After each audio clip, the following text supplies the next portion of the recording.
Priyanka college के final year में पढ़ रही थी और वो दिखने में काफी सुंदर थी, पर उसके आसपास के लोग उसे गुठली, नाटी, ठेंगी कहकर चिढ़ाते थे क्योंकि उसकी हाइट बहुत छोटी थी। यार प्रियंका, यहाँ लोग तुझे गुठली ठेंगी कहते हैं, तुझे बुरा नहीं लगता क्या? बुरा क्या लगना, लोगों का तो काम ही है, लोग तो कुछ ना कुछ कहेंगे ही। फिर भी तेरी हाइट को लेकर तेरा मजाक उड़ाते हैं, बुरा तो लगता ही है ना यार। नहीं, मुझे बिल्कुल बुरा नहीं लगता, मुझे लोगों से कोई फर्क नहीं पड़ता। अच्छा? हाँ, जब मेरे मम्मी पापा मेरा मजाक नहीं उड़ाते, तू मेरी दोस्त होकर मेरा मजाक नहीं उड़ाती, तो लोगों से मुझे क्या लेना देना। ये बात तो सही है। उन्हें क्या पता तू कितनी अच्छी है। हाँ, वो तो है ही। इस तरह से प्रियंका अपने आसपास के लोगों की ऐसी बातों को इग्नोर ही करती थी और खुश रहती थी। तो प्रियंका जब कॉलेज से घर पहुंचती है, तब उसकी मम्मी जल्दी से उसे कमरे में ले जाती है। अरे क्या हुआ मम्मी, आप इतनी जल्दबाजी में मुझे यहाँ कमरे में क्यों लेकर आई? बेटा, लड़के वाले तुझे देखने आए हैं, गेस्ट रूम में बैठे हैं, जल्दी से तैयार हो जा। पर मम्मी, क्यों बुला लिया इन लोगों को? आपको तो पता है ना, ये लोग भी ऐसे ही चले जाएंगे। अरे बेटा, तेरे पापा ने सारी बात कर ली थी, ये लोग ऐसे ही नहीं जाएंगे। अब तू जल्दी से तैयार होकर आ जा। ठीक है मम्मी, हो रही हूँ। थोड़ी देर में प्रियंका तैयार होकर चाय लेकर गेस्ट रूम में सबके सामने पहुँच जाती है। हेलो प्रियंका। हेलो, नमस्ते अंकल जी, आंटी जी। आओ बेटा, बैठो। सभी बैठकर कुछ देर बातें करते हैं और प्रियंका के मम्मी पापा खुश थे कि इस बार प्रियंका को देखकर वो लोग भागे नहीं थे। भाई साहब, मैंने तो आपको सारी बात पहले ही बता दी थी। बस मेरी बेटी की हाइट काफी कम है, लेकिन बहुत समझदार है ये। हाँ जी, हमें तो समझदार बहू ही चाहिए। अगर लंबी हो और समझदार ना हो तो हमें थोड़ी ना अच्छी लगेगी वो। हाँ भाई साहब, और बच्चे खुश होने चाहिए एक साथ। हाँ मम्मी, मुझे तो प्रियंका अच्छी लगी। बाकी आप लोग प्रियंका से भी कंफर्म कर लो। ये बात सुनकर प्रियंका और उसके मम्मी पापा काफी खुश हो जाते हैं कि आखिर प्रियंका के लिए कोई लड़का मिल गया था। मेरी बेटी को भी पसंद है आप सब। तो भाई साहब, आगे की बात कर ले। देखिए, जैसे कि आपकी बेटी की हाइट काफी कम है, तो पैसे तो ज्यादा ही लगेंगे। मैं कुछ समझा नहीं भाई साहब। आप दहेज की बात कर रहे हैं क्या? हाँ बिल्कुल बहन जी, आपकी बेटी के लिए जल्दी से कोई रिश्ता मिलने वाला नहीं है, लेकिन हम राजी हैं। लेकिन 25 लाख रुपए दहेज के लगाओगे तभी हम ये शादी करेंगे। ये आप क्या कह रही हैं बहन जी? इतने पैसे हम कहाँ से लाएंगे? और दहेज लेना देना तो गलत है, ये सब हम नहीं मानते। और इतने पैसे नहीं दे सकते तो इतनी छोटी बेटी पैदा करने से पहले सोचना चाहिए था ना। प्रियंका ये सुनकर काफी नाराज हो जाती है और अपनी जगह से उठ जाती है। आंटी जी, मेरी हाइट छोटी होने में किसी की कोई गलती नहीं है, और आप मुझसे अपने बेटे का रिश्ता जोड़कर हम पर ये एहसान मत ही कीजिए। क्या मतलब? मतलब कि मुझे ये रिश्ता मंजूर नहीं है। ओह, एक तो इतनी नाटी हो तुम, ऊपर से घमंड इतना ज्यादा। मेरी तो हाइट छोटी है, पर आप लोगों की तो सोच ही छोटी है, इसीलिए आप यहाँ से जा सकते हैं।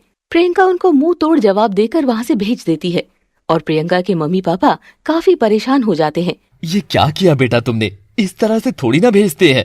तो और क्या करूं पापा, देखा नहीं कैसे बात कर रहे थे वो शादी नहीं सौदा करने आए थे मेरा। हाँ वैसे बात तो सही है, ऐसे लोगों के घर में ब्याह कर हमें अपनी बेटी को कुएं में थोड़ी ना डालना है। कितने घर देख चुका हूँ, कितने लड़के वाले आ चुके हैं, लेकिन कोई राजी ही नहीं होता। अब क्या करूं, मुझे कुछ समझ नहीं आ रहा। तो आप चिंता क्यों करते हैं पापा, भगवान ने मेरी किस्मत में भी कुछ लिखा ही होगा, इतना निराश मत होइए, मुझे अच्छा नहीं लगता। हाँ जी, सही कहती है प्रियंका, भगवान पर भरोसा रखिए ना आप। असल में प्रियंका के लिए उसके पापा ने काफी लड़के देखे थे, लेकिन उसकी छोटी हाइट की वजह से उसका रिश्ता नहीं हो पाया था और इसी वजह से उसके पापा काफी चिंतित थे। मैंने सोच लिया है क्या करना है, बस मैरिज ब्यूरो वालों से बात करता हूँ, वही कोई अच्छा सा रिश्ता बताएंगे प्रियंका के लिए। हाँ पापा, जहाँ आपको ठीक लगे वहाँ बात कर लीजिए, बस निराश मत होइए। अगले दिन जब प्रियंका अपनी दोस्त रीमा के साथ कॉलेज पहुँचती है तो देखती है कि कॉलेज में किसी कंपनी वालों का कैंप लगा हुआ था। अरे ये किस चीज का कैंप लगा है, काफी भीड़ है, पता नहीं कोई कंपनी के लोग हैं, अपना प्रोडक्ट प्रमोट करने के लिए आए हैं कॉलेज में। अब कॉलेज में भी ये सब होने लगा है। तभी उस कैंप के वर्कर में से एक लड़का प्रियंका के पास मुस्कुराता हुआ आता है। अरे ये लड़का ऐसे कैसे मुस्कुराते हुए आ रहा है? मुझे अच्छे से पता है क्यों आ रहा है, ये भी मेरा मजाक उड़ाने आ रहा होगा। हाँ चलना यार, यहाँ से चलते हैं। प्रियंका और रीमा वहाँ से जाने लगते हैं। तभी वो लड़का उसे आवाज लगाकर रोक लेता है। हेलो, रुकिए। हाँ बताइए। हम यहाँ अपनी कंपनी का प्रोडक्ट प्रमोट करने आए हैं, आप भी ट्राई कीजिए ना please. We are not interested, हमें नहीं ट्राई करना है। लेकिन क्यों? हमारी मर्जी, हमें नहीं करना। और यहाँ इतने स्टूडेंट हैं, उनके पास तो नहीं जा रहे आप, फिर हमारे पास ही क्यों आए हैं? असल में जब आप कॉलेज में एंटर हुई थी तभी मेरी नजर आप पर पड़ गई थी। मैं कुछ देर से आपको ही देख रहा था। देखा रीमा, मैंने कहा था ना, वो तो पता ही है। मैं कुछ समझा नहीं, आप किस बारे में बात कर रही हैं? मुझे अच्छे से पता है आप यहाँ क्यों आए हैं। आप भी बाकी लोगों की तरह मेरा मजाक उड़ाने आए हैं, है ना? वो लड़का ये बात सुनकर थोड़ा कंफ्यूज हो जाता है। मैं कुछ समझा नहीं, और मैं आपका मजाक क्यों उड़ाऊंगा भला? आप तो इतनी खूबसूरत हैं। आप भी मुझे नाटी या गुठली कहकर चिढ़ाना चाहते हैं? मेरी हाइट इतनी कम है तो सब लोग यही कहते हैं। तो फिर क्या हुआ अगर हाइट कम है तो? इसमें आपकी गलती थोड़ी ना है। और लोगों को छोड़िए, उनका तो काम है ये सब। इसका मतलब आप इसका मजाक नहीं उड़ाने आए हैं? नहीं, मैंने कहा ना, मैंने आपको आते देखा और आप मुझे अच्छी लगी, और आप कैंप की साइड नहीं आई तो मैंने सोचा मैं ही आ जाता हूँ आपके पास बात करने। प्रियंका को काफी अच्छा लग रहा था कि ये लड़का उसका मजाक नहीं बना रहा है। तो प्लीज अब तो ट्राई कर लीजिए। बाय द वे, मेरा नाम प्रेम है। मेरा नाम प्रियंका है और ये मेरी दोस्त रीमा है। तीनों बातें करने लगते हैं और प्रेम अपनी कंपनी का प्रोडक्ट दिखाने लगता है। खैर वो भी दिन यूं ही निकल जाता है। कुछ दिनों के बाद प्रियंका के पापा के पास एक कॉल आती है और बात करने के बाद वो काफी खुश थे। अरे वाह, कमाल हो गया। मैंने कहा था ना, मैरिज ब्यूरो वाला आइडिया काम करेगा। लेकिन हुआ क्या है? मैरिज ब्यूरो से कॉल आई थी, हमारी लड़की के लिए एक घर मिला है। वाह पापा, पर इसमें नया क्या है? वो तो कई बार मिला है, उससे क्या होगा? अरे तू नेगेटिव मत हो, उन्हें आने तो दे। आज वो शाम को देखने आएंगे तुझे। हाँ ठीक है, पहली बार थोड़ी ना आ रहे हैं कोई देखने। हाँ, अब तो आदत हो गई है। खैर ठीक है, हम तैयारी रखेंगे। शाम के वक्त प्रियंका तैयार हो जाती है और उसके मम्मी पापा भी लड़के वालों के आने का इंतजार कर रहे थे। तभी डोरबेल बजती है। बेटा प्रियंका, तू जा अपने कमरे में, लगता है लड़के वाले आ गए हैं, तुझे थोड़ी देर में बुला लूंगी। ठीक है मम्मी। प्रियंका अपने कमरे में चली जाती है और प्रियंका की मम्मी दरवाजा खोलती है। दरवाजे पर वही लड़का प्रेम था जो कॉलेज में प्रियंका से मिला था। उसके साथ उसकी मम्मी लता और उसकी भाभी मोनिका थी। नमस्ते भाई साहब। नमस्ते बहन जी। आइए आइए। आइए आइए। सभी बैठते हैं और बातें करने लगते हैं। भाई साहब, हमने भी अपने बेटे के लिए मैरिज ब्यूरो में बात की हुई थी। ओह अच्छा, हमने भी।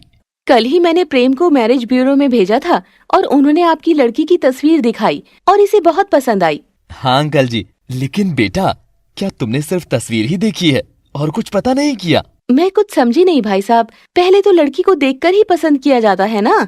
तभी प्रियंका के मम्मी पापा एक दूसरे को देखने लग जाते हैं क्योंकि वो समझ गए थे कि प्रेम और उसके घर वालों को प्रियंका की हाइट की बात नहीं पता थी। क्या हुआ अंकल जी, आंटी जी, आप थोड़ा परेशान लग रहे हैं? कोई बात है तो बता दीजिए। अरे मम्मी, कोई बात नहीं है। अच्छा तो फिर आप अपनी बेटी को बुला लीजिए। प्रियंका की मम्मी प्रियंका को सबके सामने लेकर आती है। उसे देखकर लता और मोनिका दोनों हैरान रह जाते हैं और मोनिका हंसने लग जाती है। प्रेम, इस लड़की को पसंद किया है तुमने? बेटा, ये क्या है, तूने पूरी जानकारी नहीं ली क्या? ये सब देखकर प्रियंका और उसके मम्मी पापा को काफी बुरा लगता है। तो आखिर प्रेम उसके लिए रिश्ता लेकर क्यों आया था? क्या वो प्रियंका का मजाक उड़ाने आया था या फिर वो सच में उससे शादी करने के इरादे से आया था? मोनिका को इस तरह से हंसते हुए देखकर प्रेम को बहुत बुरा लगता है, इसीलिए वो उसे चुप करवा देता है। भाभी प्लीज, इस तरह से प्रियंका का मजाक मत उड़ाओ, मुझे ये सब पसंद नहीं है। लेकिन देवर जी, मैं मजाक नहीं उड़ा रही, पर सच तो सच ही रहेगा ना। आप भी बताइए, भला ये आपके साथ कैसे जचेगी? हाँ बेटा, मजाक उड़ाने की बात नहीं है, लेकिन तुम दोनों के कद में बहुत फर्क है। बहन जी, मैं यही बात कह रहा था कि मेरी बेटी के बारे में आप सब कुछ जानते हैं या नहीं। आप सब लोग मेरी बात सुनिए, मुझे अच्छे से पता था कि प्रियंका की हाइट कम है, मैं इससे पहले भी मिल चुका हूँ। ये बात सुनकर सभी हैरान हो जाते हैं कि सब पता होने के बावजूद भी प्रेम वहाँ रिश्ता लेकर आया था। ये क्या कह रहे हो बेटा, क्या तुम प्रियंका को पहले से जानते हो? इतना नहीं जानता आंटी जी, बस एक बार कॉलेज में मिला था। प्रियंका के कॉलेज में हमारी कंपनी का कैंप था। हाँ मम्मी, ये वही थे और इन्हें अच्छे से पता था कि मेरी हाइट छोटी है। बिल्कुल, मुझे पता था, इसीलिए मैं अपनी मर्जी से ही यहाँ रिश्ता लेकर आया हूँ, क्योंकि मैं प्रियंका से शादी करना चाहता हूँ। बेटा, ये सब तू सोच समझ कर तो कर रहा है ना? देख, मुझे तो कोई समस्या नहीं है, तेरी जिंदगी है। हाँ मम्मी, मुझे भी कोई दिक्कत नहीं है। हाइट कम होने से इंसान का स्वभाव थोड़ी ना बदल जाता है। मुझे प्रियंका पसंद है। वहीं मन ही मन मोनिका बहुत खुश हो रही थी कि उसकी देवरानी नाटी है। मोनिका खुद से सोचती है, वाह, ये लड़की मेरी देवरानी बनेगी तो मजा ही आ जाएगा, हर वक्त इसे चिढ़ाऊंगी। घर में अच्छा माहौल बना रहेगा। ठीक है बेटा, तुझे पसंद है तो रिश्ता पक्का कर देते हैं। हाँ मम्मी जी। और भाभी प्लीज, आपसे रिक्वेस्ट है, दोबारा कभी प्रियंका का मजाक मत उड़ाना, ये आपकी देवरानी बनने वाली है। नहीं नहीं देवर जी, अब नहीं होगा ऐसा। और प्रियंका, मुझे माफ कर दो, आगे से ऐसा नहीं करूंगी। कोई बात नहीं भाभी। तो क्या ये रिश्ता पक्का समझे हम? बिल्कुल अंकल जी, मैं तो पक्का समझकर ही इस घर में आया था। ये बात सुनकर प्रियंका के मम्मी पापा बेहद खुश हो जाते हैं और प्रियंका भी। तो वहीं उनका रिश्ता पक्का हो जाता है। हम बहुत खुश है समधन जी, जो आपने हमारी बेटी को अपना लिया। ये तो लेख संजोग की बातें होती है, जहाँ लिखा होता है वहीं शादी होती है। बिल्कुल समधन जी। तो शादी का प्रोग्राम कब तक रखें? देखिए, अभी 1 महीने तक तो कुछ नहीं कर सकते, क्योंकि मेरा बड़ा बेटा संजीव विदेश में रहता है। वो अगले महीने ही आ पाएगा। कोई बात नहीं समधन जी, अगले महीने हम शादी रख लेंगे। हाँ, उसके आने के बाद ही शादी करेंगे। कुछ देर बातचीत करने के बाद प्रेम और उसके घर वाले वहाँ से चले जाते हैं। प्रियंका के घर वालों की खुशी का तो ठिकाना न रहा। आज तो मैं इतना खुश हूँ कि बता भी नहीं सकता। हाँ बिल्कुल, मैं भी। देखा, मैंने कहा था ना, प्रियंका की किस्मत में जरूर कुछ अच्छा ही लिखा होगा। हाँ मम्मी, इस दुनिया में अच्छे लोग तो बहुत हैं, बस मिलते तभी है जब किस्मत में लिखा होता है। मैं कहाँ कोशिश कर रहा था, और ये रिश्ता खुद ही घर चलकर आ गया और पक्का भी हो गया। बस भगवान करे अब खुशी खुशी तेरी शादी हो जाए और तू अपने ससुराल में सुखी रहे। बड़ी धूमधाम से शादी करेंगे इसकी। कितना अच्छा लड़का है, ना कोई दहेज की मांग की और ना हमारी बेटी का मजाक बनाया। हाँ चलो, अब थोड़े टाइम में शादी भी है, बस जल्दी से तैयारी करनी है। 2 महीने बाद प्रियंका की शादी का दिन भी आ जाता है। दूल्हा दुल्हन स्टेज पर बैठे हुए थे और आसपास उनके घर वाले, कुछ रिश्तेदार खड़े थे। उठ जाइए देवर जी, देवरानी जी, आपकी वरमाला का समय हो गया है। हाँ बहू, जाओ माला ले आओ। जी मम्मी जी, अभी लाती हूँ। मोनिका माला लेकर आती है और प्रेम और प्रियंका एक दूसरे को माला पहनाने के लिए खड़े होते हैं। चलो देवर जी, पहले आप पहनाइए। प्रेम प्रियंका के गले में वरमाला डाल देता है और सब लोग तालियां बजाते हैं। देवरानी जी, अब आपकी बारी है। तभी मोनिका अचानक प्रियंका को गोदी में उठा लेती है। चलो जल्दी से पहना दो, मैं ज्यादा देर नहीं उठा सकती आपको। ये देखकर सभी मेहमान हंसने लग जाते हैं। इससे मोनिका की मम्मी पापा को बहुत बुरा लगता है और प्रियंका को भी अच्छा नहीं लग रहा था। भाभी, ये क्या कर रही हैं आप? प्लीज छोड़िए मुझे। अरे अब माला के लिए पति को झुकाना थोड़ी ना है। भाभी प्लीज छोड़िए प्रियंका को। मोनिका, ये कोई तरीका नहीं है मजाक करने का, छोड़ो प्रियंका को। तभी मोनिका उसे वापस नीचे उतार देती है। अरे देवर जी, मैं तो आप ही का फायदा कर रही थी, अभी से बीवी के सामने झुकने लग जाएंगे क्या? हाँ झुकूंगा, ये पत्नी है मेरी, और आप ये सब हरकतें करने आई है क्या यहाँ? बेटा शांत हो जा, मोनिका तो मजाक कर रही थी। हाँ, अब मजाक भी ना करें क्या देवर की शादी में? मोनिका चुप रहो अब। चलो प्रियंका, रस्म पूरी कर लो। प्रेम प्रियंका के आगे झुक जाता है और प्रियंका उसे वरमाला पहना देती है। इसके बाद प्रियंका और प्रेम के फेरे चल रहे थे और भीड़ में से एक औरत की आवाज आती है। अरे बड़ी नाटी है ये दुल्हन, तो छोटे छोटे पैर है, इसे तो चला ही नहीं जा रहा होगा। हाँ प्रेम, ऐसे कर, गोदी में उठा ले इसे, जल्दी हो जाएंगे फेरे। सही कहती हो। ये बात सुनकर प्रेम को काफी गुस्सा आ जाता है और वो जोर से बोलता है। कौन है? कौन बोला? सामने आओ। छोड़िए ना देवर जी, लोग तो यूं ही बोलते हैं, आप इग्नोर करो। जिस किसी को भी प्रियंका की हाइट से प्रॉब्लम है वो यहाँ से जा सकता है। शादी में आना इतना भी जरूरी नहीं था, आपके बिना भी शादी हो जाएगी। अरे यार शांत हो जा प्रेम, लोगों का तो काम ही है बकवास करना। रिलैक्स। बेटा फेरे तो पूरे कर ले, गुस्सा बाद में कर लेना। न जाने कैसी छोटी सोच के लोग हैं। असल में वो औरतें कोई और नहीं बल्कि मोनिका की ही सहेलियां थी और मोनिका ने ही उन सब से बोलने के लिए कहा था। खैर, शादी करके प्रियंका उस घर की बहू बनकर आ जाती है, लेकिन अब लता शादी से बिल्कुल भी खुश नहीं थी और मुंह फुलाए अपने कमरे में बैठी थी। अरे क्या हुआ मम्मी जी, आज आपके छोटे बेटे की शादी हुई है और आप तो बिल्कुल भी खुश नहीं लग रही। न जाने क्या दिखा इस प्रेम को प्रियंका में। देखा ना, शादी में सभी लोग मजाक उड़ा रहे थे, कितनी बेइज्जती हो रही थी। वही तो मम्मी जी, मैंने तो रिश्ता होने से पहले ही कहा था। मेरी भी मति भ्रष्ट हो गई थी जो मैंने इसे मना नहीं किया। चलिए छोड़िए मम्मी जी, अब तो शादी हो गई है, अब वो इस घर की छोटी बहू है। शादी में ही ये हाल था, अभी तो न जाने लोग क्या क्या बातें करेंगे।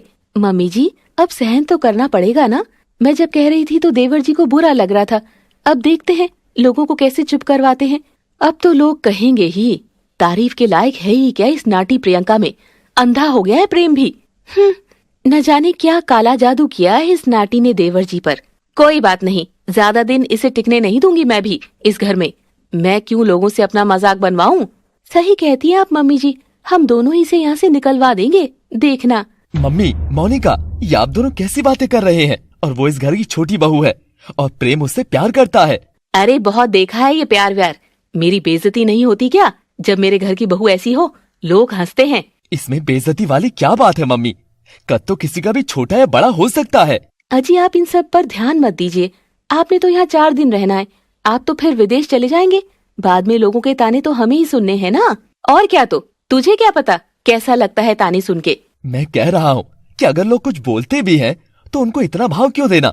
बोलते हैं तो बोलने दो ना, उनसे हमें क्या मतलब? जब रोज रोज ऐसी बातें सुनते हैं देखते हैं तो फर्क तो पड़ता ही है। तू यहाँ रहता तो पता लगता ना। मुझे तो इन झंझटों में पड़ना नहीं है। अगर मैं रहता तो भी मुझे फर्क नहीं पड़ता।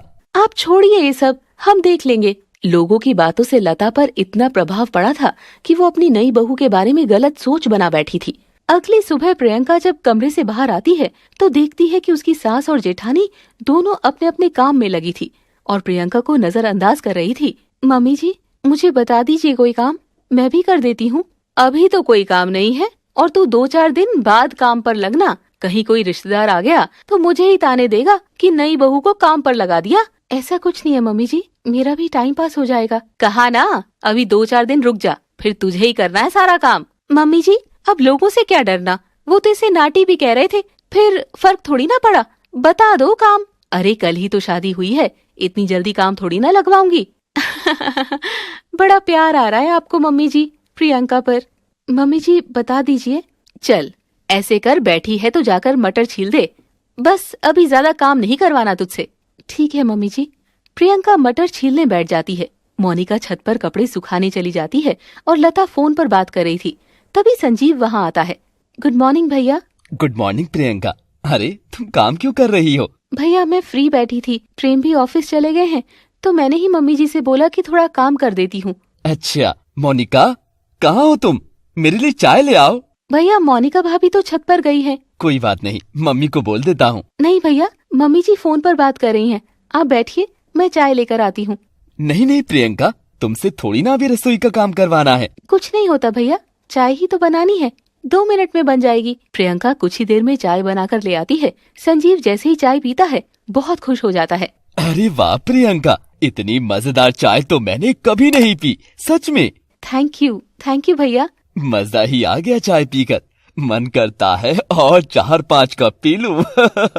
इतने में मोनिका भी वहाँ आ जाती है। क्यों जी, ऐसा क्या है इस चाय में? मैं क्या चाय गंदी बनाती हूँ? नहीं नहीं, प्रियंका ने तो बहुत अच्छी बनाई है चाय, पता नहीं क्या डाला है उसमें। इस बात से मोनिका काफी चिढ़ जाती है कि संजीव उसकी चाय की तारीफ कर रहा था। हाँ, मैं तो आपकी चाय में नमक डाल कर देती हूँ, कभी मेरी चाय की तो तारीफ की नहीं। अब तारीफ के लायक बनाओगी तभी तो करूँगा। और तुमने चाय बनाई कैसे? तुम्हारा तो हाथ ही नहीं पहुँचता चूल्हे तक। वो भाभी जी, मैंने कुर्सी रख ली थी, उस पर चढ़कर बना दी। बहुत बढ़िया। मोनिका उसका मजाक उड़ाने लगती है। तभी वहाँ पर लता भी आ जाती है। क्या हो गया? आपकी छोटी बहू ने कुर्सी पर चढ़कर चाय बनाई है। सोच कर तो देखो कैसे लग रही होगी।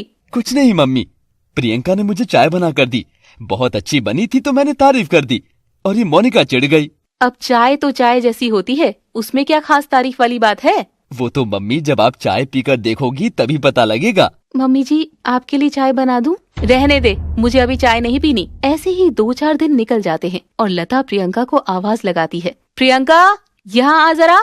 हाँ मम्मी जी। अब 4 दिन हो गए हैं तेरी शादी को और हमारे यहाँ रिवाज है कि सबसे पहले कुछ मीठा बनाना है, उसके बाद ही तू रसोई में काम पर लग सकती है। ठीक है मम्मी जी, तो खीर बना दूं? हाँ, जो तुझे ठीक लगे बना दे और ढंग से बनाना, खाने लायक हो। ठीक है मम्मी जी। इससे बन गई खीर। हाँ, खाते ही रह जाओगे देखना, कहीं ऐसा ना हो कुत्तों को डालनी पड़े। प्रियंका कोई जवाब नहीं देती और चुपचाप रसोई में काम करने चली जाती है। तभी प्रियंका उनके पास वापस आती है। अब क्या हुआ, वापस क्यों आ गई? वो मुझे चावल और ड्राई फ्रूट्स नहीं दिख रहे हैं, कहाँ रखा है सामान? वो तो शेल्फ की ऊपर वाली अलमारी में पड़ा है। तुम्हारा हाथ नहीं पहुंचेगा। ऐसा करो, कुर्सी ले लो, फिर शेल्फ पर चढ़ जाना, या फिर कहो तो मैं गोद में उठा लेती हूँ। अब क्या फायदा ऐसी बहू का जो रसोई में भी काम ना कर सके। अब रसोई तो छोटी करवाने से रही ना मैं। नहीं मम्मी जी, मैं शेल्फ पर चढ़कर ले लूंगी, आप बस बता दीजिए किस तरफ रखा है। अब मैं तुझे बार बार एक एक सामान बताने आती रहूं? नहीं, बस एक बार ही बता दीजिए, मैं अगली बार ध्यान में रखूंगी। चलो देवरानी जी, मैं बता देती हूँ। मोनिका और प्रियंका रसोई में आ जाती है और प्रियंका एक कुर्सी ले आती है और उससे शेल्फ पर चढ़ जाती है। यहाँ रखा है सारा सामान ऊपर की अलमारी में, जो भी चाहिए देख लेना। ठीक है भाभी जी, ध्यान से काम करना, कहीं दूध के पतीले में खुद ही मत फिट हो जाना। तभी मोनिका वहाँ से कुर्सी हटा देती है और हंसने लग जाती है। अब नीचे कैसे आओगी? ऐसा करो, कूद जाओ, मजा आएगा। भाभी प्लीज ऐसा मत कीजिए, कुर्सी वापस रख दीजिए। मोनिका कुर्सी वापस रख देती है। मोनिका मौका मिलते ही उसका मजाक उड़ाने लग जाती थी, लेकिन प्रियंका कभी पलटकर जवाब नहीं देती थी। प्रियंका खीर बनाने लग जाती है। अब घर में कोई आ जाए और इसे ऐसी कुर्सी पर काम करते देख ले तो क्या कहेंगे लोग? कहना क्या है मम्मी जी, तारीफ करेंगे कि इतनी काबिल बहू लाए हो जो रसोई में खड़े होकर काम तक नहीं कर सकती। मैं तो कहती हूँ मेन गेट ये बंद कर देते हैं, कोई घर में आ ही नहीं पाएगा। क्यों मम्मी जी, आने दो, आपको क्या डर है? आप थोड़ी ना नाटी हो। हाँ, ये बात भी सही है, मुझे थोड़ी ना कहेंगे, बोलेंगे तो इसके बारे में ही ना। थोड़ी देर में खीर भी बन जाती है और प्रियंका फिर से अपनी सास के पास आती है। मम्मी जी, खीर बन गई है, आपके लिए लेकर आऊं? नहीं, घर में कोई भी गरम खीर नहीं खाता, फ्रिज में रख दे, रात को डिनर में खा लेंगे। ठीक है। रात को डिनर के वक्त सब एक साथ बैठते हैं और प्रियंका सबको खीर परोसती है। सबसे पहले संजीव खाता है। माइंड ब्लोइंग, मैं सच कह रहा हूँ, ऐसी खीर मैंने कभी नहीं खाई। मोनिका फिर से चिढ़कर संजीव की तरफ देखती है। सभी लोग खीर खाते हैं और सच में खीर काफी स्वादिष्ट बनी थी। वाह प्रियंका, तुम्हारे हाथों में तो जादू है, बहुत अच्छी खीर बनी है ना मम्मी? हाँ, खीर सच में बहुत अच्छी बनी है, मैं भी तो ऐसी ही बनाती हूँ, मेरी तो कोई तारीफ करता नहीं है। हाँ, वो क्या है ना, तुम्हारी और हमारी दुश्मनी है, इसीलिए। भाभी बुरा मत मानना, लेकिन आपकी खीर तो बिल्कुल भी अच्छी नहीं होती। देवर जी, आप तो बस मुझे ताने मारने के लिए हैं, आप तो दूसरी सास है मेरी। मैंने तुझे कब ताने मारे हैं? मम्मी जी, आप नहीं मारती, पर देवर जी पूरी कर देते हैं ना कमी। सोच समझ कर बोला कर मेरे बारे में, सास हूँ तेरी। सॉरी मम्मी जी। जो भी है, खीर बहुत अच्छी बनी है, अब तो खाने का मजा ही आ जाएगा। अब से ये अक्सर होता था कि प्रियंका जब भी कोई चीज बनाती थी तो सब उसकी तारीफ करते थे, लेकिन जब मोनिका बनाती तो वो चीज सबको कम ही पसंद आती थी। कुछ दिनों बाद, प्रियंका, आज मेरे मायके से मेरे भाई भाभी आ रहे हैं, उनके लिए सब्जियां तुम ही बनाओगी, और मोनिका तुम रोटियां बना देना। ठीक है मम्मी जी, कौन सी सब्जी बनानी है? सब्जी मैंने लाकर रख दी है फ्रिज में, दोनों सब्जियां तुम बना देना। ठीक है मम्मी जी। अभी बनाना शुरू कर दो, टाइम लग जाएगा, जब वो आएंगे उसके बाद मोनिका रोटी बना लेगी। ठीक है मम्मी जी। प्रियंका रसोई में सब्जी बनाने चली जाती है और 2 घंटे में वो दोनों सब्जियां बनाकर रख देती है। तभी मोनिका के दिमाग में एक चाल चल रही थी। मोनिका खुद से कहती है, आज तो इसका तमाशा बनवा कर ही रहूंगी। ज्यादा तारीफ करते हैं ना सब, अब मम्मी जी के भाई भाभी के सामने इसकी खूब बेइज्जती करवाऊंगी। मोनिका चुपके से रसोई में जाती है और बनी हुई सब्जियां देखती है। अरे, इतनी थोड़ी सब्जी क्यों बनाई है आज इसने? खैर, मुझे क्या लेना, मुझे तो खराब ही करनी है। मोनिका एक सब्जी में बहुत ज्यादा नमक डाल देती है और दूसरी सब्जी में बहुत सारी लाल मिर्च डाल देती है। थोड़ी देर में लता के भाई भाभी भी आ जाते हैं। आओ भैया भाभी, कैसे हैं आप? ठीक हूँ, तुम बताओ। नमस्ते दीदी। तो सब आपस में बैठकर थोड़ी देर बातें करते हैं और फिर खाना खाने का टाइम हो जाता है। मोनिका, प्रियंका, चलो खाना लगा दो जल्दी से। ठीक है मम्मी जी। मोनिका रसोई में रोटियां बनाने लग जाती है और थोड़ी देर में प्रियंका उन दोनों के लिए खाना लगा देती है। मोनिका मन ही मन सोचती है, अब आएगा असली मजा तो, बस 1-2 मिनट में आवाज आने वाली है, मम्मी जी फूट पड़ेगी ज्वालामुखी की तरह। तभी लता जोर से चिल्लाकर प्रियंका को आवाज लगाती है, प्रियंका जल्दी यहाँ। और वहीं मोनिका मन ही मन खुश हो रही थी कि अब प्रियंका को डांट पड़ेगी। अपनी सास की आवाज सुनते ही प्रियंका जल्दी से उनके पास जाती है। क्या हुआ मम्मी जी? प्रियंका बेटा, इतनी अच्छी सब्जी कैसे बनाई तूने? हाँ बेटा, सच में बहुत अच्छी बनाई है। मेरे भाई भाभी को तेरी तारीफ करनी थी, इसीलिए बुलाया है तुझे। ये सुनकर प्रियंका काफी खुश हो जाती है और वहीं मोनिका रसोई में खड़ी सोच रही थी कि अभी तक कोई तमाशा क्यों नहीं हुआ। मोनिका खुद से कहती है, अरे क्या बात है, कोई चीखने चिल्लाने की आवाज नहीं आ रही, जरा देखूं तो जाकर। मोनिका रसोई से बाहर उनके पास जाती है और देखती है कि सब तो हंस हंस कर बातें कर रहे थे। अरे ये क्या, लगता है अभी तक सब्जी खाई नहीं इन लोगों ने। इधर आ मोनिका, तू भी सीख ले कुछ प्रियंका से। क्या मतलब मम्मी जी? मोनिका बेटा, खाना तो मैंने पहले भी कई बार खाया है यहाँ पर, लेकिन मजा तो आज ही आया है खाकर। इतनी अच्छी सब्जी बनाई है इसने। ये बात सुनकर मोनिका काफी हैरान हो गई थी, क्योंकि उसने तो सब्जी खराब कर दी थी। फिर ये कैसे हुआ? अरे ऐसा कैसे हो सकता है? ये सब्जी अच्छी कैसे हो सकती है? आपने खाई तो है ना? क्या मतलब है, अच्छी क्यों नहीं हो सकती? क्या बात है? नहीं मम्मी जी, मैंने भी सब्जी टेस्ट की थी, इसमें नमक इतना ज्यादा था और एक में मिर्ची इतनी ज्यादा थी, और आप कह रहे हो कि अच्छी बनी है। लेकिन बेटा, सब्जी में तो नमक मिर्च सब कुछ एकदम परफेक्ट है, ये देख तू खाकर। मोनिका दोनों सब्जियां चखती है और सब्जियां काफी अच्छी बनी थी, इसीलिए वो काफी हैरान हो गई थी। ये कैसे हो गया? ये तू क्या बार बार कहे जा रही है? मैं बताती हूँ मम्मी जी, भाभी ऐसा क्यों कह रही है, अभी दिखाती हूँ। तभी प्रियंका अपना फोन निकालती है और एक वीडियो दिखाती है जिसमें मोनिका सब्जियों में नमक और मिर्च डाल रही थी। ये देखिए मम्मी जी, मेरी बनाई हुई सब्जियों में भाभी ने नमक मिर्च डाल दिया था। हाँ मोनिका, ये क्या हरकत की है? वो मम्मी जी बस वो तो मैं। मोनिका की ये हरकत देखकर सब लोग बहुत हैरान हो गए थे और मोनिका को प्रियंका पर बहुत गुस्सा आ रहा था। ये हाल है जेठानी के। पर प्रियंका बेटा, अगर सब्जी खराब हो गई थी तो तूने इन्हें ठीक कैसे किया? मैंने ठीक नहीं किया मम्मी जी, मुझे तो पहले ही शक हो गया था कि भाभी सब्जियों में कुछ करेंगे। वो कैसे? मैंने भाभी को गुस्से में देखा था और मैं समझ गई थी कि ये कुछ करने वाली हैं, इसीलिए मैंने आपके लिए पहले ही सब्जियां निकाल कर रख दी थी। शर्म आनी चाहिए मोनिका तुझे, अपनी देवरानी के साथ ऐसी घटिया हरकत करते वक्त थोड़ा तो सोच लेती। तुम क्या हर वक्त मुझ पर नजर गड़ाए रखती हो प्रियंका? चुप कर, एक तो चोरी ऊपर से सीना जोरी। आप मुझे कह रही है मम्मी जी, आप खुद भी तो प्रियंका की बुराई करती रहती थी, आज आपको इस पर इतना प्यार आ रहा है? चुप कर बदतमीज, जा अंदर काम कर, तुझे तो मैं बाद में देखूंगी। मोनिका मुंह बनाकर वहाँ से चली जाती है और प्रियंका को कोसने लग जाती है। कोई बात नहीं है, एक ही घर में देवरानी जेठानी के बीच यही चलता है। हाँ भाभी, देखा ना भैया, क्या तमाशा बना दिया बहू ने। अब ये तो लेडीज का मामला है, मैं तो कुछ नहीं बोलना चाहता। खैर, मेहमानों के जाने के बाद लता मोनिका को काफी डांटती है, लेकिन मोनिका पर तो जूं तक नहीं रेंग रही थी। मम्मी जी, इतनी भी बड़ी बात नहीं है, ये सब तो चलता है, हमारे यहाँ नहीं चलता। टीवी देख देख कर दिमाग खराब हो गया तेरा। ऐसा नहीं है मम्मी जी, सफाई मत दिखा, आज के बाद ऐसी कोई हरकत की तो अपना हिसाब लगा लेना। ठीक है मम्मी जी, नहीं करूँगी, मुझे माफ कर दीजिए। माफी मुझसे नहीं, प्रियंका से मांग, उसके साथ तूने गलत किया है। मैं कोई माफी नहीं मांगने वाली प्रियंका से। रहने दीजिए मम्मी जी, कोई बात नहीं, मैं भाभी से नाराज नहीं हूँ। भले हो जा नाराज, मुझे कोई फर्क नहीं पड़ता।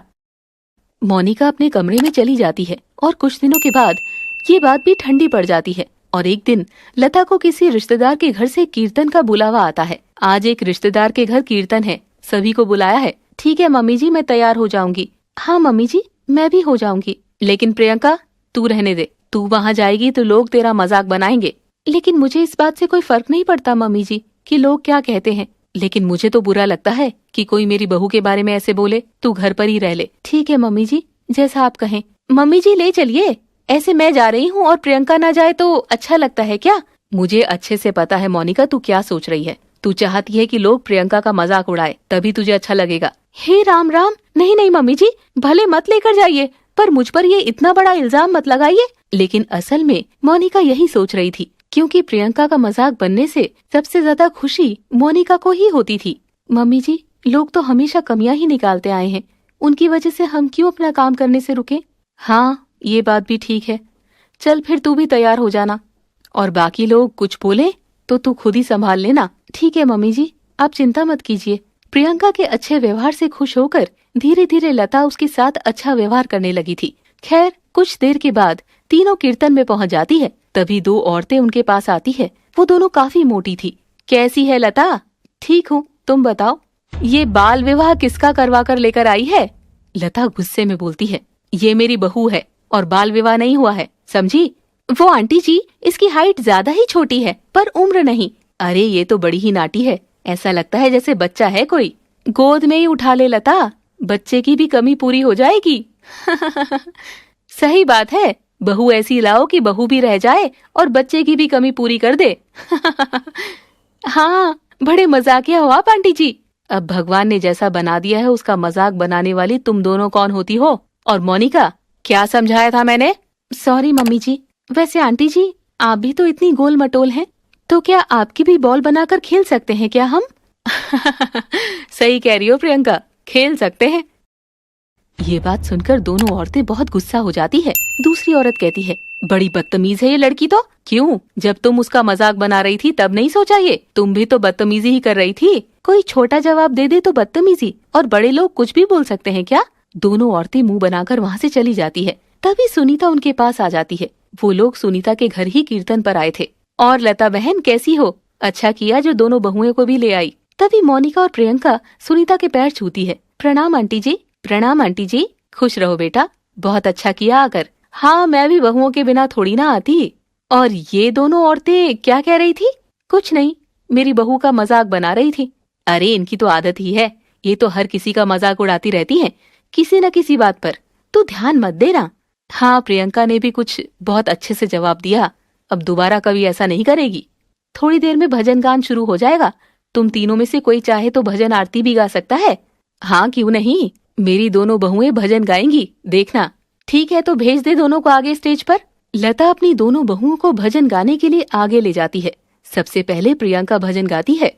जय गणेश जय गणेश जय गणेश देवा, माता जाकी पार्वती पिता महादेवा। जय गणेश जय गणेश जय गणेश देवा, माता जाकी पार्वती पिता महादेवा। सब लोग मोनिका प्रियंका के लिए तालियां बजाते हैं और उसकी तारीफ करते हैं। वाह भाई प्रियंका, बहुत अच्छी आरती गाई है, रौनक ही लगा दी। थैंक यू आंटी जी। अरे आंटी जी, मेरी आरती सुनना, फिर देखना ये तो कुछ भी नहीं है। अच्छा चल तू भी गा ले। यही वाला गाऊंगी मैं भी। मोनिका स्टेज पर जाती है और आरती गाना शुरू करती है, लेकिन वो बेहद बेसुरा गा रही थी। जय गणेश जय गणेश जय गणेश देवा, माता जाकी पार्वती पिता महादेवा। जय गणेश जय गणेश जय गणेश देवा, माता जाकी पार्वती पिता महादेवा। सब लोग उस पर हंस रहे थे, इसीलिए लता मोनिका के पास जाती है और बीच में से ही उसका हाथ पकड़कर उसे वापस ले आती है। अरे चुप कर मोनिका, इतना बेसुरा गा रही है, देख सबको। क्यों मम्मी जी, इतना अच्छा तो गाया है। मेरा सर अच्छा गाया है, देख लोग कैसे हंस रहे हैं सारे तुझ पर। तभी मोनिका को बहुत बुरा फील होता है और सारे लोग उसके बेसुरे भजन पर हंस रहे थे। उसे प्रियंका पर गुस्सा आ रहा था। पिछले एपिसोड में आपने देखा कि मोनिका अपनी हरकतों की वजह से घर में काफी शर्मिंदा होती है और उसे प्रियंका पर बहुत गुस्सा आता है। वहीं वो सब जब कीर्तन में जाती है तो मोनिका वहाँ पर बहुत बेसुरा गाती है, लेकिन प्रियंका की सब लोग बहुत तारीफ करते हैं, जिससे मोनिका चिढ़ जाती है। अब आगे कीर्तन के बाद तीनों घर आ जाती है और लता अपनी बड़ी बहू मोनिका को सुनाने लग जाती है। सारे जहां में मेरी बेइज्जती करवा दी। मोनिका, इतना गंदा गाना गाया है तूने। मम्मी जी, इतना भी गंदा नहीं गाया था जितना आप कह रही हैं। अरे सारे लोग हंस रहे थे, अगर गाना नहीं आता तो स्टेज पर चढ़ी क्यों? सॉरी मम्मी जी, आगे से कहीं नहीं गाऊंगी। प्रियंका को देख, कितना सुंदर गाती है, सब लोग तालियां बजा रहे थे। खाना भी यही अच्छा बनाती है, गाती भी यही अच्छा है, बातें भी यही अच्छी करती है। मैं तो किसी काम की ही नहीं हूँ ना, है ना? मैं ये नहीं कह रही, लेकिन जो अच्छा काम करेगा तारीफ तो उसी की होगी ना। तभी संजीव और प्रेम भी वहाँ पर आ जाते हैं और देखते हैं कि मोनिका ने मुंह फुला रखा है। अरे अब क्या हो गया, इसने क्यों मुंह फुला रखा है? रे बेटा, कीर्तन में गए थे, इतना बेसुरा गाना गाया इसने और वहाँ पर सब लोग मजाक उड़ा रहे थे।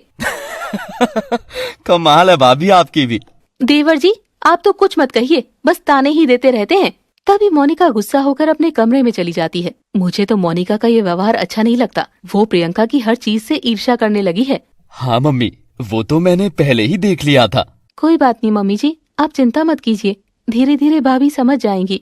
मुझे तो नहीं लगता ये कभी समझेगी, बाकी देखते हैं आगे क्या होता है। चलो छोड़ो, प्रियंका प्लीज मेरे लिए चाय बना दो ना। अरे बेटा, ये शाम के 7:30 बजे चाय पीने का कौन सा टाइम है? मम्मी प्लीज, मैं परसों चला जाऊंगा, मेरी फ्लाइट है, फिर मुझे चाय भी नहीं मिलेगी। अभी बनाती हूँ भैया। अब बना ही रही हो तो फिर मेरे लिए भी बना देना, सब साथ बैठकर पी लेंगे। चल ऐसा करो, फिर मेरे लिए भी चाय बना ही देना।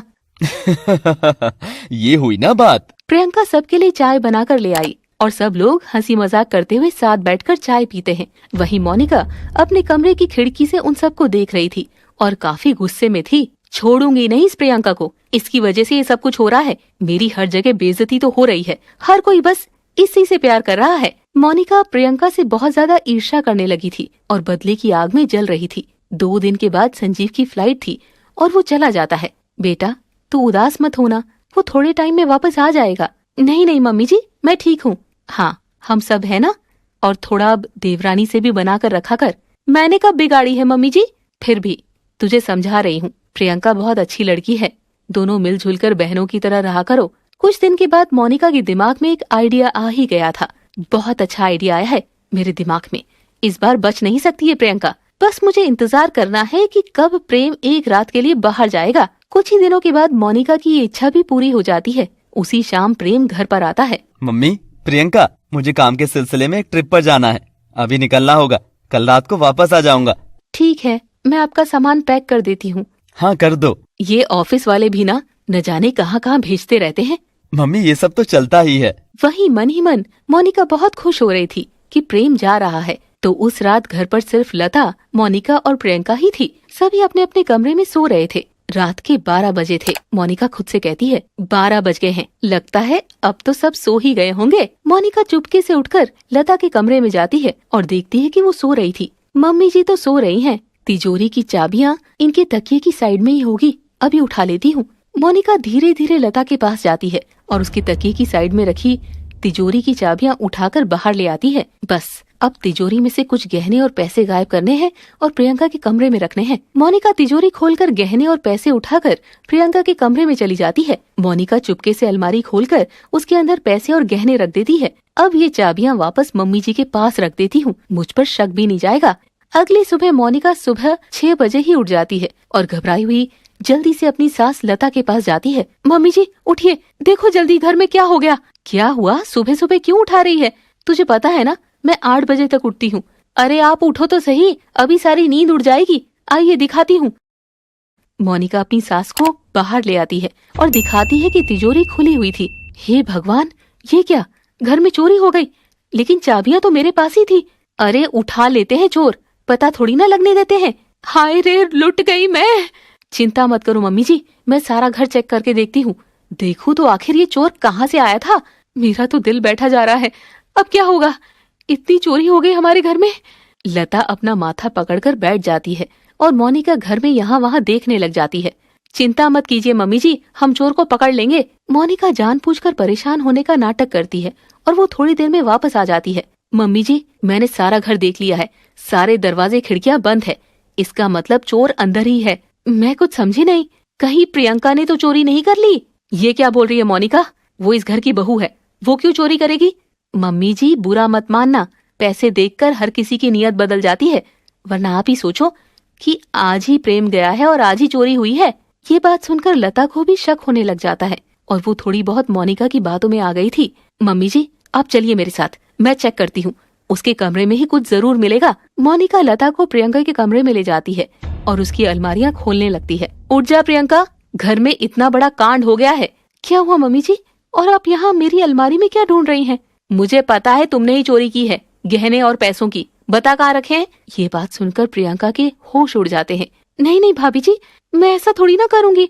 मम्मी जी आप जानती है ना, मैं ऐसा नहीं करूंगी। लता भी प्रियंका की बात का कोई जवाब नहीं देती। प्रियंका ने यही कहीं छुपाए होंगे पैसे गहने। मोनिका को अलमारी में गहने नहीं मिलते तो वो बेड खोलकर देखती है और बाकी जगह भी कमरे में हर जगह ढूंढती है। बताओ प्रियंका, कहाँ छुपाए हैं गहने? लेकिन भाभी जी मैं कसम खाकर कहती हूँ, मैंने ऐसा कुछ भी नहीं किया। मोनिका रहने दे, प्रियंका ऐसा नहीं कर सकती। अरे मैं कह रही हूँ गहने यही होंगे, और भला कौन चोरी करेगा? मैं फिर से अलमारी में देखती हूँ। मोनिका दोबारा अलमारी चेक करती है और वो बहुत गुस्सा होने लग जाती है क्योंकि उसे गहने नहीं मिल रहे थे। मोनिका गुस्से में कहती है, अरे कहाँ गए गहने? मैंने यही तो रखे थे। गुस्से में मोनिका के मुंह से ये बात निकल जाती है और लता और प्रियंका हैरान होकर उसकी ओर देखने लग जाती है। वाह भाभी, मुझे पता था ये आप ही ने रखे हैं, बस आपके मुंह से सच निकलवाना था। तभी प्रियंका बाथरूम में जाती है और एक पोटली बाहर लेकर आती है। मम्मी जी ये लीजिए सारे गहने और पैसे, इसी में है।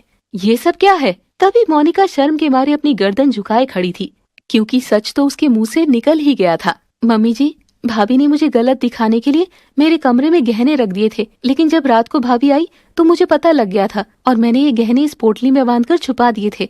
तभी लता मोनिका के पास जाती है और उसकी गाल पर एक थप्पड़ लगाती है। बहुत हो गया मोनिका, अब तूने हद कर दी, निकल जा इस घर से।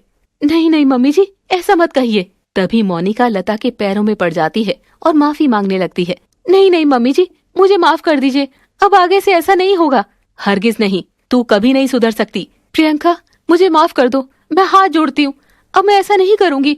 मुझे घर से मत निकालो, मैं बर्बाद हो जाऊंगी। ये सब ऐसी हरकत करने से पहले सोचना चाहिए था। मोनिका बहुत जोर जोर से रोते हुए माफी मांग रही थी। मुझे माफ कर दो, मैं समझ गई हूँ कि दूसरों के लिए खड्डा खोदते हैं, वो उसी खड्डे में खुद गिर जाते हैं। आज के बाद ऐसा नहीं होगा। प्रियंका, तुम समझाओ ना मम्मी जी को।